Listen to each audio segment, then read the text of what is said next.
పల్నాటి చరిత్రలో ఇప్పటికీ తలుచుకునే పేర్లు రెండు ఉంటాయి. ఒకటి బ్రహ్మనాయుడు, రెండు పల్నాటి నాగమ్మ.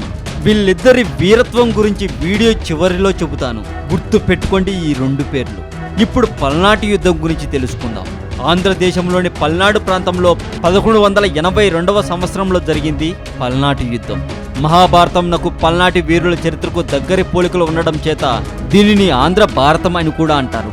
పల్నాటి యుద్ధం 12వ శతాబ్దపు ఆంధ్రదేశంలో రాజకీయ, సాంఘిక, మత మార్పులకు దోహదం చేసిన కీలక యుద్ధం. ఈ యుద్ధం తీరాంధ్రలోని రాజవంశాలన్నిటినీ బలహీనపరిచింది. కాకతీయ సామ్రాజ్య విస్తరణకు మార్గం సుగమం చేసింది. ఒక్కసారి చరిత్ర లోతుల్లోకి వెళ్ళి చూస్తే పల్నాటి బ్రహ్మనాయుడు గురించి చెప్పాల్సి వస్తే, నా పలనాడు వెలలేని మాగాణిరా, ఇది బ్రహ్మనాయుడి మాట. చెన్నకేశవ స్వామి భక్తుడైన బ్రహ్మనాయుడు పల్నాటిని అభివృద్ధి చేయాలని కలలు కని దానికి పాటుపడిన మహానీయుడు. అందరూ సమానమేనని, కుల మతాలు మానవులు సృష్టించుకున్నవేనని చెప్పిన ఆదర్శవాది. ఆ కాలంలోని అన్ని కుల మతములతో వారితో భోజనం చేసేవాడు. అందరూ అలా కలిసి భోంచేయాలి అని అందరికీ చెప్పేవాడు. ఇలా కుల మత భేదాలు లేకుండా అంతా కలిసి ఒకే పంక్తిలో చేసే భోజనాలచే చాపకూడు అంటారు. ఇదే చాపకూటి సిద్ధాంతం. బ్రహ్మనాయుడు కాలంలో జరిగిన యుద్ధమైన ఆంధ్ర కురుక్షేత్రముగా ప్రసిద్ధికెక్కిన పలనాటి యుద్ధం తెలుగు చరిత్రలో ఒక ముఖ్య ఘట్టం.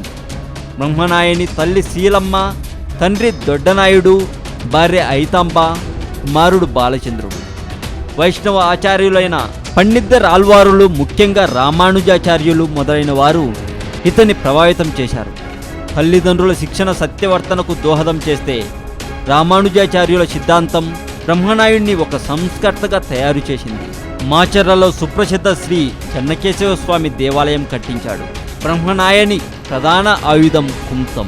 అయితే ఆ తర్వాత పల్నాటి యుద్ధం ముగిసిన తర్వాత గుత్తి కొండబిలంలోకి వెళ్ళినాడని, నేటికి సజీవంగా అందులోనే తపస్సు చేసుకుంటున్నాడని ఆ ప్రాంత పెద్దలు చెబుతూ ఉంటారు. పల్నాటి చరిత్రలో ఇంకొక పేరు కూడా బాగా ప్రసిద్ధికెక్కింది.